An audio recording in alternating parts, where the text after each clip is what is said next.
Magandang araw o gabi po. Ako si Alan. Gusto ko lang ibahagi ang kwentong ito na nangyari sa aking tiyuhin noong dekada 70 sa isang liblib na baryo sa bulubundukin ng San Nicolas, sa bahagi ng Luzon. Ang kwentong ito ay hindi ko malilimutan dahil hanggang ngayon dala-dala pa rin ng pamilya namin ang takot tuwing nababanggit ang lugar na yon. Taong 1975 noon, uso pa ang pagpunta sa mga malalayong probinsya para maghanap ng trabaho sa mga trosohan o di kaya sa mga taniman ng nyog. Nagsimula ang lahat na mapagpasyahan nilang pumasok sa isang bahagi ng gubat na tinatawag nilang Sitio Kalatog. Sabi ni Maria, wag na wag silang lalayo sa daan, lalo na kapag palubog na ang araw. Virgil, siguraduhin yung hindi kayo hihiwalay sa akin ha, habang naglalakad tayo. Babala ni Maria kay Virgil habang hinihingal sila sa pag-akyat sa mabatong dalisdis. Huwag kang mag-alala Maria, sanay naman kami sa hirap ng daan pero bakit parang iba ang simoy ng hangin dito? Sagot ni Virgil habang pinapahid ang pawis sa kanyang noo gamit ang kupas na bimpo. Iba talaga dito Virgil. Sinasabi ko sa inyo, ang mga nakatira sa taas ng bundok na yan ay hindi basta-basta tao. Mga ermitanyo sila, pero hindi sila katulad ng ermitanyong nagdarasal. Mabagsik sila at ayaw nila ng dinadalaw ang kanilang teritoryo. Paliwanag ni Maria. Napahinto si Esther sa paglalakad at lumingon sa paligid. Ramdam daw nila Esther na parang may nakamasid sa kanila mula sa mga malalaking puno ng balite at nara. Virgil, parang may sumusunod sa atin sa gilid ng mga kawayanan. Bulong ni Esther kay Virgil habang nakakapit sa braso nito. Guni-guni mo lang yan Esther, pagod lang tayo sa biyahe. Pagpapakalma ni Virgil kay Esther kahit na siya mismo ay nakakaramdam na ng kakaiba at kaba. Si Leo naman ay tila hindi naniniwala. Maria, matatanda na tayo. Ang kwento tungkol sa mga maligno at ermitanyo ay panakot lang sa mga bata. Sabi ni Leo habang tumatawa ng mahina. Leo, huwag kang magsalita ng ganyan dito. Baka marinig nila tayo. Habang papalalim sila sa kagubatan, napansin ni Virgil na biglang tumahimik ang paligid. Nawala ang huni ng mga ibon at tanging mga kaluskos lang ng kanilang mga paa sa tuyong dahon ang naririnig. Bandang alas 5 na ng hapon noon, ang sikat ng araw ay hirap nang tumagos sa makakapal na dahon ng mga puno. Biglang tumigil si Maria sa tapat ng isang malaking punso na napadilibutan ng mga baging. Tumabi kayo rito, magpasintabi kayo. Utos ni Maria. Tabi-tabi po, Nuno. Mahinang sabi ni Virgil. Ngunit si Leo sa halip na sumunod ay naupo sa isang malaking ugat ng puno at nagsindi ng sigarilyo. Virgil, magpahinga muna tayo. Ang sakit na ng binti ko Reklamo ni Leo. Hindi pa nakakasagot si Virgil nang biglang may narinig silang mahabang sipol mula sa taas ng puno. Hindi iyon huni ng ibon, tunog iyon ng tao na tila tumatawag. Sino yun? Tanong ni Virgil habang tumitingala. Walang sumagot, pero nakita ni Pilara na ang mga dahon sa taas ay gumagalaw ng mabilis kahit walang hangin. Virgil, umalis na tayo rito. Natatakot ako. Sabi ni Pilara na nanginginig na ang boses.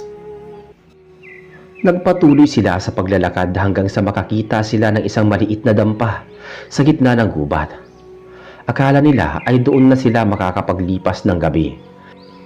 Pero paglapit nila, nakita ni Virgil na ang dampa ay gawa sa mga buto ng hayop at mga tuyong balat na hindi niya matukoy kung saanong nilalang galing. Maria, anong klaseng bahay ito? Tanong ni Virgil kay Maria. Hindi yan bahay ng tao, Virgil. Yan ang marka ng hangganan. Nakapasok na tayo sa teritoryo ng mga mababagsik na ermitanyo.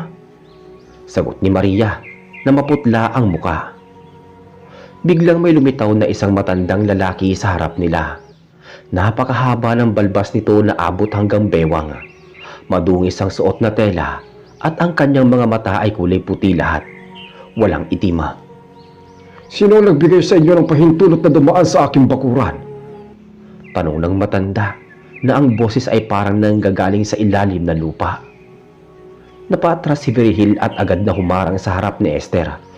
Pasensya na po, Lolo. Napadaan lang po kami. Naghahanap lang po kami ng matutuluyan. Paliwanag ni Virgil sa matanda. Hindi sumagot ang matanda. Tinignan lang nito si Leo na hawak pa rin ang kanyang sigarilyo. Ang amoy ng usok mo ay masangsang sa aking ilong. Wika ng matanda kay Leo. Pasensya na po. Papatayin ko na po to. Sabi ni Leo. Virgil, tingnan mo ang mga paa niya. Bulong ni Esther kay Virgil. Napatingin si Virgil sa paanan ng matanda. Doon lang niya napansin na ang mga paa nito ay nakaharap sa likuran at hindi ito tao. Maria, anong gagawin natin? Mahinang tanong ni Virgil kay Maria habang inaalis ang tingin sa nilalang. Huwag kayong tatakbo. Kapag tumakbo kayo, iisipin nilang kayo ay mga ligaw na hayop na pwedeng katayin. Babala ni Maria kay Virgil at sa mga kasama nito. Lumingon ang ermitanyo sa direksyon ng masukal na bahagi ng gubat at naglabas ng isang kakaibang tunog. Isang ungol na parang asong ulol. Mula sa madidilim na bahagi ng mga puno, may narinig silang mga yabag. Maraming yabag. Virgil, may mga kasama siya, sabi ni Pilar. Lumabas ang tatlong katulad ng matanda. Lahat sila ay may mahabang kuko at ang kanilang balat ay tila balat ng puno sa kapal at gaspang. Napapalibutan na sila. Virgil, kailangan natin makaisip ng paraan, sabi ni Leo na nagsimula ng magpanik. Malahimik ka, Leo.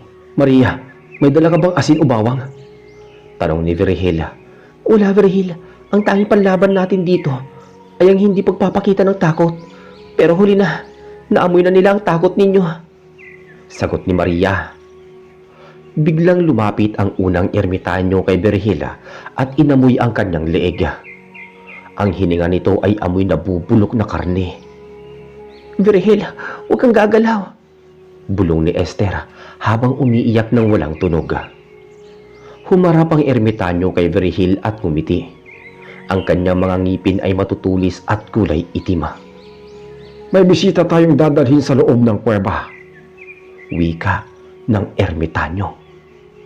Hindi kami sasama sa inyo, sigaw ni Virgil habang tinatangkang tinutulak ang matanda, pero parang tumatama ang kamay niya sa isang matigas na bato. Sa isang iglap, hinawakan ng isa pang ermitanyo si Leo sa balikat. Sumigaw si Leo sa sakit dahil bumaon ang mga kuko nito sa kanyang balat. Virgil, tulungan mo ko, sigaw ni Leo habang kinakaladkad siya papalayo sa grupo. Leo, sabi ni Virgil at manghahabol sana siya nang biglang humarang ang dalawa pang ermitanyo sa kanyang daan. Nang makita ni Virgil na kinakaladkad si Leo patungo sa madilim na bahagi ng gubat, hindi na siya nakapagpigil pa. Bitawan ninyo ang kaibigan ko, sigaw ni Virgil habang pilit na kumakawala sa pagkakahawak sa kanya ng dalawang ermitanyo. Ang lakas ng mga nilalang na ito ay hindi makatao. Kahit mukha silang tuyot at matatanda na, ang bawat daliri nila ay parang bakal na nakabaon sa braso ni Virgil. Virgil, huwag kang lalaban. Mas lalo silang magagalit, babala ni Maria, pero huli na. Ang isa sa mga ermitanyo ay lumingon kay Virgil at naglabas ng isang nakakangilong tili na nakakapanindig balahibo sa kanilang pandinig. Si Esther at Pilar naman ay nakayakap sa isa't isa, hindi makagalaw sa tindi ng takot. Virgil, si Leo nawawala na siya, iyak ni Pilar habang tinitignan ang direksyon kung saan dinala ang kanyang asawa. Sumunod kayo, maikling utos ng matandang ermitanyo na puti na ang mata. Wala silang nagawa kundi maglakad. Pinalilibutan sila ng tatlo pang nilalang, kaya kahit anong takas ang isipin ni Virgil ay alam niyang wala silang laban. Pagkalipas ng halos kalahating oras na paglalakad sa masukal na bahagi na wala ng malinaw na daan, nakarating sila sa paanan ng isang malaking bangin. Doon ay may isang bukana ng kuweba na nababalot ng makapal na baging. Pagpasok nila sa loob, ang amoy ay lalong bumaho. Amoy ng mga natuyong dugo at nabubulok na kung ano. Nakita ni Virgil si Leo sa isang sulok ng kuweba. Nakagapos ang mga kamay at paa nito gamit ang mga baging na may malalaking tinik. "Leo, ayos ka lang ba?" Tanong ni Virgil habang sinusubukang lumapit. Pero hinarang siya ng ermitanyo gamit ang isang mahabang tungkod na gawa sa hita ng hayop. "Virgil, ang sakit! Ang lalim ng mga tinik!" Nangihinang sagot ni Leo. Kitang-kita raw ni Virgil na dumadaloy ang dugo mula sa mga sugat ni Leo at mga tinik na iyon ay tila sumisipsip sa balat ng kaibigan niya. Nakaupo ang matandang ermitanyo sa isang batong upuan sa gitna ng kuweba. Virgil, lumapit ka. Wika ng matanda. Dahan-dahang lumapit si Virgil, pinapanatili ang tapang kahit nanginginig ang kanyang tuhod. Ano po ang kailangan ninyo sa amin? Wala kami ginagawang masama. Dumaan lang po kami para maghanap ng trabaho. Sabi ni Virgil. Tumingin ang matanda sa kanya. Ang trabaho ay para sa mga taong nasa kapatagan nakatira. Dito sa itaas, ang kailangan namin ay alay. Matagal nang walang dumadaan sa mga estranghero dito. Ang huli ay noong panahon pa ng Hapon. Sagot ng ermitanyo. Nanlaki ang mga mata ni Virgil. Kung panahon pa ng Hapon, ibig sabihin ay napakatanda na ng mga nilalang na ito kung huling nakakita sila ng tao noong digmaan pa. Virgil, tingnan mo yung dingding. Bulong ni Esther. Napatingin si Virgil sa paligid ng kuweba. Nakita niya ang mga nakasabit ng mga kagamitang luma, mga helmet ng sundalo, mga kalawanging bayoneta at mga punit-punit na uniforme. Pero ang mas nakakagimbal ay ang mga bungo na nakahanay sa isang bahagi ng kuweba. Virgil, kailangan na natin makaalis dito bago maghating gabi. Sabi ni Maria na mahinang boses. Kapag sumapit ang kabilugan ng buwan, magsisimula na silang magritual. Hindi lang nila tayo kakainin. Kukunin din nila ang ating mga kaluluwa para manatili silang malakas. Maria, anong ritual? Paano tayo lalabas dito? Tanong ni Virgil. Kailangan natin ng abala. Virgil, tingnan mo yung lalaking ermitanyo na nasa tabi ni Leo. Siya ang pinakamabagsik, pero siya din ang bulag sa amoy ng tao kapag may nasunog na buhok. Paliwanag ni Maria. Nagtaka si Virgil. Anong kamo, buhok? Oo, ang buhok ng tao ay may dalang sumpa para sa kanila kapag sinunog. Kinuha ni Virgil ang kanyang lighter sa bulsa, isang lumang zipo na daladala niya palagi. Tumingin siya kay Esther at Pilar. Alam nilang kailangan magsakripisyo. Esther, Pilar, kailangan ko ng kaunting buhok nyo. Sabi ni Virgil. Kahit natatakot, kumuha si Virgil ng kutsilyo sa kanyang bag at mabilis na pumutol ang isang kumpol ng buhok mula kay Esther at Pilar. Pati na rin sa sarili niya. Pinagsama-sama niya ito habang ang mga ermitanyo ay abala sa paghahanda ng malaking kawa sa gitna ng kuweba. Dahan-dahang gumapang si Virgil patungo sa isang maliit na apoy na nakasindi sa gilid. Virgil, mag-iingat ka, Virgil. Bulong ni Esther. Eksaktong pagtalikod ng matandang ermitanyo, hinagis ni Virgil ang kumpol ng buhok sa apoy. Sa isang sandali, bumalot ang isang nakakabaho at makakapal na usok sa loob ng kuweba. Ang mga ermitanyo ay nagsimulang umungol at mapasigaw. Tila ba ang usok na nasusunog na buhok ay parang asido sa kanilang mga ilong at mata. Ngayon na, Virgil, kalasin mo si Leo. Sigaw ni Maria. Mabilis na tumakbo si Virgil kay Leo gamit ang kanyang kutsilyo. Pilit niyang tinalupan ang mga baging na may tinik. Leo, magtiis ka. Lalabas tayo dito. Sabi ni Berhel habang pilit na binubuhat ang kaibigan na halos hindi na makatayo. Aray, Berhel ang pa ako! Sigaw ni Leo nang mahila ang isang tinik na bumaon ng malalim.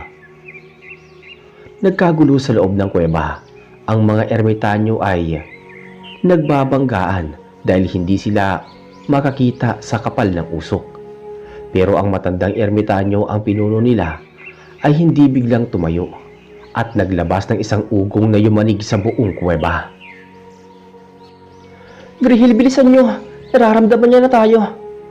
Sigaw ni Maria habang hinihila si Pilar at Esther palabas ng bukana. Nakalabas sila ng kuweba pero ang dilim sa labas ay mas lalong nakakatakot. Ang buwan ay nakatago sa likod ng makapal na ulap. Ramdam ni Berhel ang kaluskos ng mga damo sa paligid nila. Marami pa sila sa labas. Saan tayo dadaan, Maria? Tanong ni Berhel habang pasan-pasan si Leo.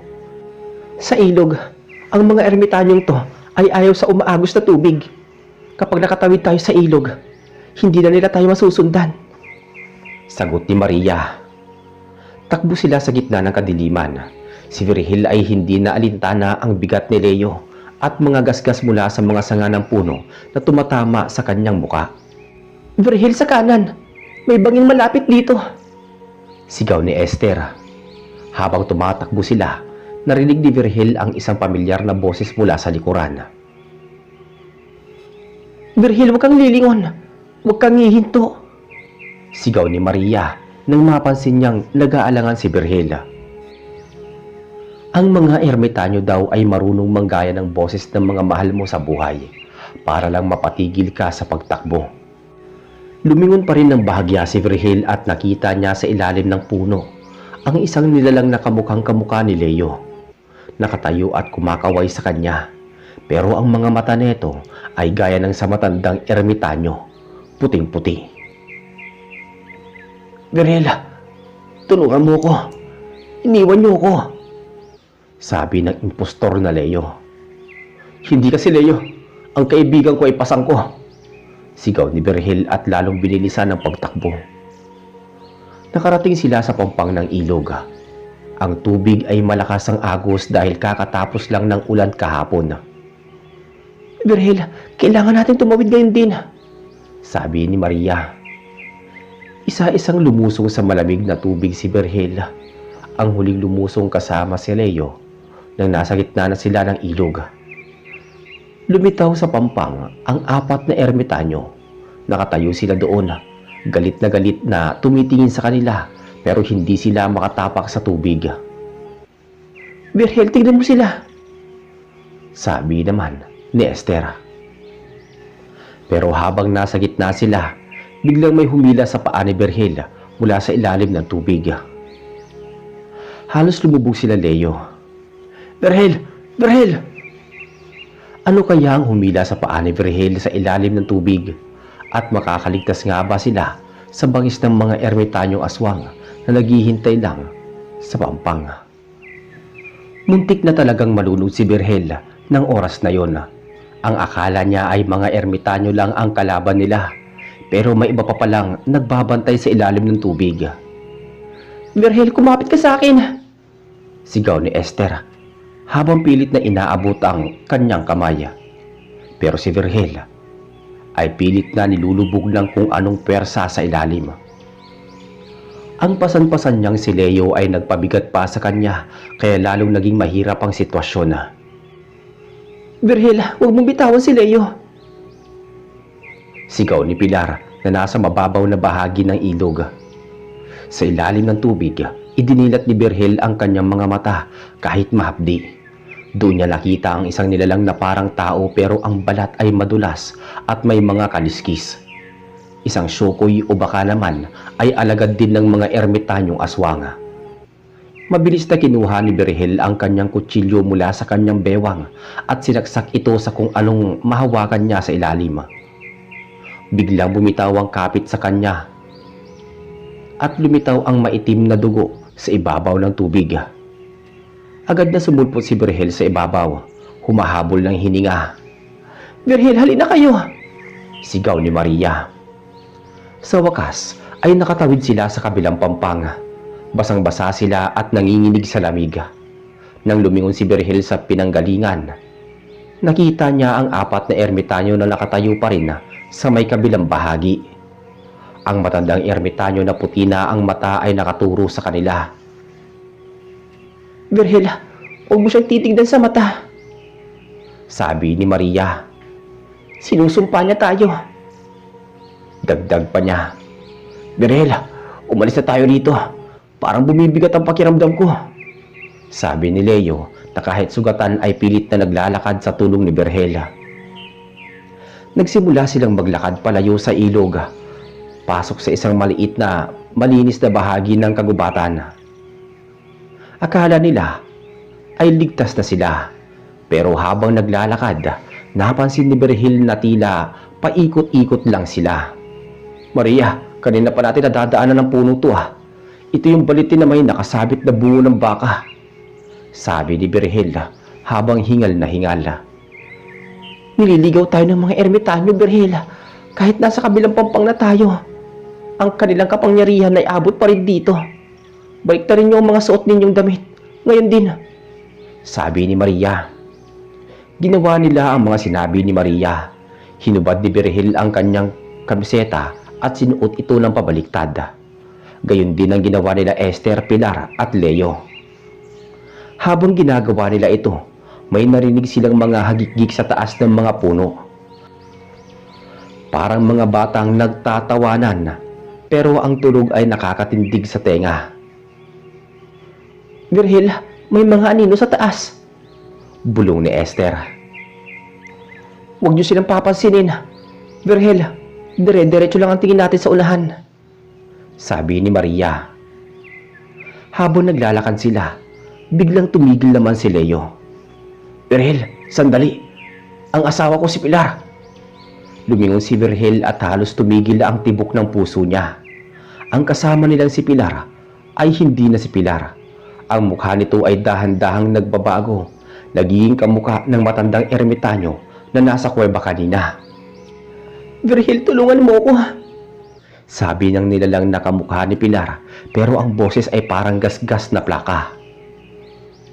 Nasaan si Pilar? Sigaw ni Berhel habang hinahanda ang kanyang kutsilyo. Nasa likuran niyo ako, Berhel, sigaw ng totoong Pilar mula sa isang madilim na bahagi ng mga puno. Takbo ang totoong Pilar patungo sa kanila, habang ang impostor naman ay biglang naglaho na parang usok ng talsikan ni Maria ng dala niyang maliit na bote ng langis na may kasamang kung anong ugat. Doon na naintindihan ni Berhel na hindi lang lakas ang kailangan nila kundi tibay ng loob. Berhel, kailangan natin makahanap ng simbahan o kahit krus na gawa sa kawayan. Doon lang sila hindi makakalapit, sabi ni Maria. Nagpatuloy sila sa paglalakad hanggang sa makita nila ang isang abandonadong kapilya sa gitna ng isang bakanting lote. Ang kapilya ay gawa sa kahoy at ang bubong ay sira-sira na, pero sa gitna nito ay may isang malaking krus na gawa sa nara. Doon tayo, Berhel, tawag ni Maria. Pumasok sila sa loob ng kapilya. Ramdam ni Berhel ang biglang paggaan ng hangin pagpasok nila sa loob ng bakuran ng simbahan. Naupo sila sa sahig, pagod na pagod at puno ng sugat. Berhel, ang sugat ni Leo kailangan malinis, sabi ni Esther habang pinupunit ang laylayan ng kanyang palda para itali sa binti ni Leo. Salamat, Berhel. Akala ko talaga kukunin na nila ako kanina, mahinang sabi ni Leo. Huwag ka mag-alala, Leo. Hindi kita pababayaan. Magkakasama tayo makakalabas dito, sagot ni Berhel. Sa labas nakita ni Berhel ang mga anino ng mga ermitanyo. Nakapalibot sa kapilya. Hindi makapasok pero hindi rin umaalis. Ang kanilang mga mata ay nagniningning sa dilim na parang mga mata ng pusa. Berhel, hanggang kailan tayo dito? Tanong ni Pilar. Hanggang sumikat ang araw, Pilar. Kapag tumama na ang unang sikat ng araw sa bundok na to, mawawala na ang kapangyarihan nila at makakababa na tayo sa bayan. Singit naman ni Maria. Lumipas ang mga oras. Ang bawat minuto ay parang isang taon na para kay Birhel. May mga oras na may kakatok sa may dingding ng kapilya. O di kaya ay may tatawag na pangalan gamit ang pangalan ni Birhel mula sa labas. Napahigpit ang hawak ni Birhel sa krus na suot niya. "Hindi ako lalabas. Alam kong hindi kayo ang nanay ko," sigaw ni Birhel. Biglang niyanig ng malakas na hangin ang kapilya. Ang mga lumang kahoy ay humuhuni na parang babagsak na. "Birhel, mukhang mawawasak ng kapilya," sabi ni Esther. "Kumapit kayo sa krus. Huwag kayong bibitaw," utos ni Birhel. Sa gitna ng kaguluhan, nakita ni Birhel ang matandang ermitanyo na nakatayo sa may bintana. Ang mga kukuneto ay halos kinakalos ang kahoy at pilit na gumagawa ng butas para makapasok. "Ang langis, Maria! Ang langis mo!" sigaw ni Birhel. Kinuha ni Maria ang bote ng langis at ibinigay kay Birhel. Binuksan ito ni Birhel at binuhos sa may bintana kung saan naroroon ang ermitanyo. Isang napapasong amoy ang bumalot sa paligid at ang ermitanyo ay napatras habang napapasigaw sa sobrang sakit. Akala nila ay tapos na pero ang matanda ay may huling baraha. Biglang tumahimik ang paligid. Ang hangin ay huminto pero may naisip at narinig si Birhel na isang tunog na mas nakakatakot kaysa sa sigaw ng ermitanyo. Ang tunog ng isang sanggol na umiiyak sa gitna ng gubat. "Birhel, may bata sa labas. Kailangan nating iligtas ang bata." "Esther, wag. Bitag yan," pigil ni Birhel sa kanya. "Pero Birhel, ang lakas ng iyak. Baka naiwan yun ng mga taong dumaan dito," pilit ni Esther. "Birhel, pigilan mo si Esther. Iyan ang tiyanak na alaga ng ermitanyo." Kinailangang yakapin ni Birhel ng mahigpit si Esther para hindi ito makalabas. Si Esther ay nagsimulang magwala, tila kontrolado na ng tunog ng iyak ng sanggol. "Birhel, bitawan mo ko. Kailangan ako ng anak natin," sigaw ni Esther, kahit wala naman silang anak noon. "Esther, gumising ka.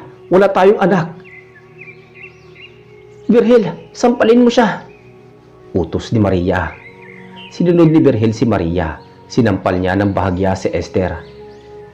"Esther, tumingin ka sa akin. Ako to, si Birhel." Dahan-dahang nagbalik ang ulirat ni Esther at napahagulgul siya sa dibdib ni Birhel. "Salamat, Birhel, salamat," wika niya. Nang mag-aalas 4 na ng madaling araw, ang mga kaluskos sa labas ay nagsimulang lumayo. Ang mga ermitanyo ay unti-unting bumalik sa kanilang mga anyo bago sila abutan ng liwanag. "Birhel, tingnan mo. Nagliliwanag na sa silangan," turo ni Leo. Isang matamis na tanawin para sa kanila ang unang sikat ng araw na tumatago sa mga butas ng kapilya. Ang mga anino sa labas ay tuluyan ng naglaho. Ligtas na ba tayo, Maria?" tanong ni Birhel. "Sa ngayon, Birhel, pero kailangan nating makababa agad bago pa sila makaisip ng ibang paraan para harangin tayo," sagot ni Maria. Maingat silang lumabas ng kapilya. Ang gubat na kanina ay nakakatakot ay tila naging isang ordinaryong gubat na lang sa ilalim ng liwanag. Pero alam ni Birhel na hindi ito ordinaryong liwanag. Habang babala sila sa pagbubundok, may nakita silang isang matandang lalaki na naglalakad, may dalang tumpok ng panggatong. Normal ang itsura nito, hindi katulad ng mga ermitanyo na aswang sa bundok. Magandang umaga po," bati ni Birhel habang alerto pa din. Tumingin ang matanda sa kanila at napansin ang kanilang mga sugat at dumi sa katawan. "Galing ba kayo sa sitio Kalubihan?" tanong ng matanda. "Opo, Lolo. Doon po kami nanggaling." "Swerte ninyo at nakalabas pa kayo ng buhay. Marami na ang pumasok dyan na hindi na nakita kailanman. Sinasabi ng mga taga rito na ang mga ermitanyong aswang sa taas ay mga sinaunang tao na sumumpa sa kadiliman kapalit ng mahabang buhay. Virgil, tara na. Huwag na tayo makipag-usap. Bulong naman ni Pilara. Nang makarating sila sa pinakabayan, agad nilang ipinagamot ang mga sugat ni Leo. Doon nila nalaman na ang mga tinik na bumaon kay Leo ay may laso na nanggaling sa mga bulok na bangkay. Virgil, salamat at naligtas mo ko, sabi ni Leo habang nakahiga sa klinika. Wala yun, Leo. Basta magpagaling ka. Pero bago sila tuluyang umalis sa lugar na yon, may isang huling pangyayari na nagpapatunay na hindi patapos ang sumpa ng mga ermitanyo kay Virgil. Isang gabi habang nag-aayos ng gamit si Virgil para sa kanilang pag-uwi sa Maynila, may nakita siyang isang maliit na supot sa loob ng kanyang bag. Noong buksan niya ito, naglalaman ito ng mga sinunog na buhok at isang piraso ng tuyong balat na may nakasulat na pangalan niya. Virgil, ano yan? Tanong ni Esther. Hindi sumagot si Virgil. Alam niya na kahit nakatakas na sila sa lugar na yon, may bahagi ng kanyang pagkatao ang naiwan sa baryo ng mabagsik na ermitanyo. Akala ni Virgil ay tapos na ang lahat nang makasakay sila sa bus pauwi ng Maynila. Pero ang supot na nakita niya sa loob ng kanyang bag, yung may lamang nasunog na buhok at tuyong balat, ay tila isang pasaporte ng kadiliman.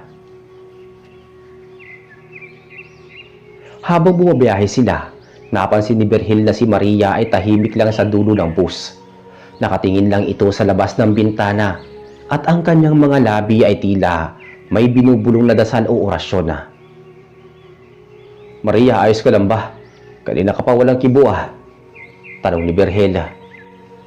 Tumingin si Maria kay Virgil at sa pagkakataong ito, nakita ni Virgil ang pagod at lungkot sa mga mata nito. Virgil, hindi madaling takasan ng mga ermitanyo. Ang kinuha nila sa inyo ay hindi lang dugo, kundi ang inyong anino. Anong anino, Maria? Narito naman ang mga anino namin ah. Sabi ni Virgil habang tinuturo ang sahig ng bus. Iba ang tinutukoy ko, Virgil. Simula ngayon, mag-iingat kayo sa pagtulog. Huwag kayo matutulog ng nakaharap sa bintana. Babala ni Maria bago ito bumaba sa kanyang destinasyon sa Laguna.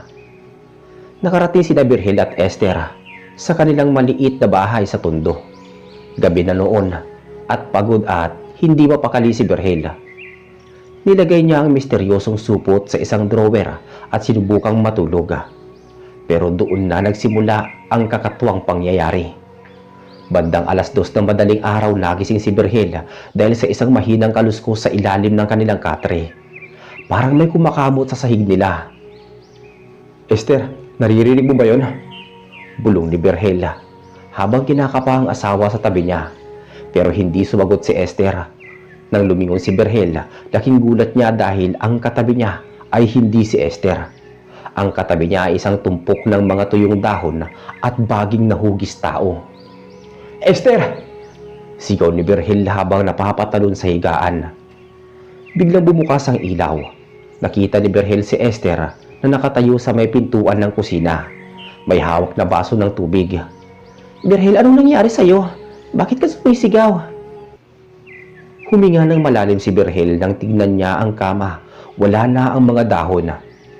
Wala Esther. Masamang panaginip lang. Kinabukasan, dinalaw sila ni Pilara. Umiiyak ito at tila hindi nakatulog. Virgil, si Leo, ayaw niyang kumain. Nakatingin lang siya sa kisame. At paminsan-minsan naglalabas siya ng tunog na parang sa aso, umuungol. Dinalaw agad nila Virgil si Leo. Doon ay nakita nila ang kaibigan na nakaupo sa sulok ng kwarto. Ang mga sugat ni Leo na dapat ay magaling na ay kulay itim pa rin at may lumalabas na malapot na likido. Leo, kaibigan, kamusta ka na? Tanong ni Virgil. Lumingon si Leo. Ang mga mata ni Leo ay nagsisimula ng maging maputi. katulad ng mga ermitanyo sa San Nicolas. Virgil, ang lamig, kailangan ko ng init, sabi ni Leo, pero ang boses niya ay parang dalawang taong sabay na nagsasalita. Pilar, kailangan nating hanapin si Maria. Siya lang nakakaalam kung paano tututigil, sabi ni Virgil. Ngunit bago pa sila makakilos, biglang sumara ang lahat ng bintana at pinto sa bahay nila Leo. Ang liwanag ng araw sa labas ay tila naglaho at napalitan ng isang madilim na asul na liwanag. Virgil, narito na sila, sabi ni Pilar. Mula sa anino sa ilalim ng kama ni Leo, lumabas ang mahabang kuko. Isang pamilyar na amoy na nabubulok na karne ang humahalimuyag sa loob ng kwarto. Virgil, ibalik mo ang kinuha mo sa amin. Bulong ng isang boses na tila nang gagaling sa loob mismo ng mga dingding. Wala akong kinuha sa inyo, sabi ni Virgil. Ang aming buhay, ang aming lihim, sabi ng boses. Doon naalala ni Virgil ang supot. Ang supot na nasa drawer niya. Doon nakatali ang kanilang sumpa. Kailangan natin bumalik sa bahay, Esther. Pilar, bantayan mo si Leo. Huwag mo siyang hayaang lumabas ng kwarto, utos ni Virgil. Mabilis na tumakbo sina Virgil at Esther pabalik sa kanilang bahay. Pero habang tumatakbo sila sa kalsada, napansin ni Virgil na ang mga tao sa paligid ay tila hindi sila nakikita. Ang mga sasakyan ay dumadaan lang na parang walang mga anino. Virgil, bakit parang walang tao sa paligid? Tanong ni Esther. Hindi ko alam, Esther.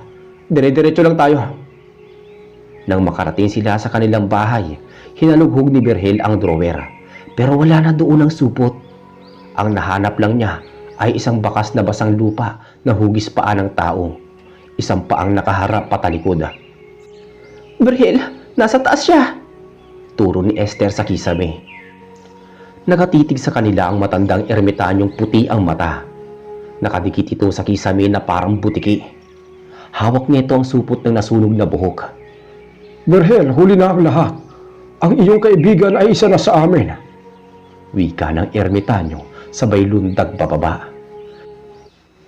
Hindi alam ni Virgil kung saan siya kumuha ng lakas ng loob, pero sinunggaban niya ang matanda. Nagpambuno sila sa sahig.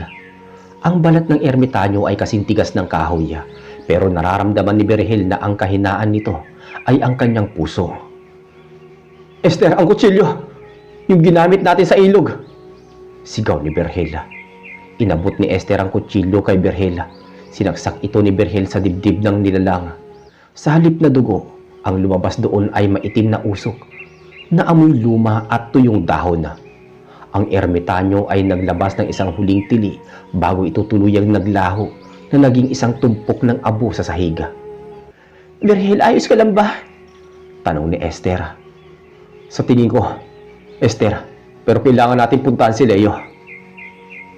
Bumalik sila kina Leo. Nakita nila si Pilar na nakayakap kay Leo na mahimbing nang natutulog. Ang mga sugat ni Leo ay nagsimula na ring magkulay rosas, tanda na gumagaling na ito. Virgil, biglang nawala ang dilim kanina. Parang may pumutok na bula, kwento ni Pilar. Napaupo si Virgil sa tabi ng kanyang kaibigan. Tapos na. Wala na sila. Wala na sila.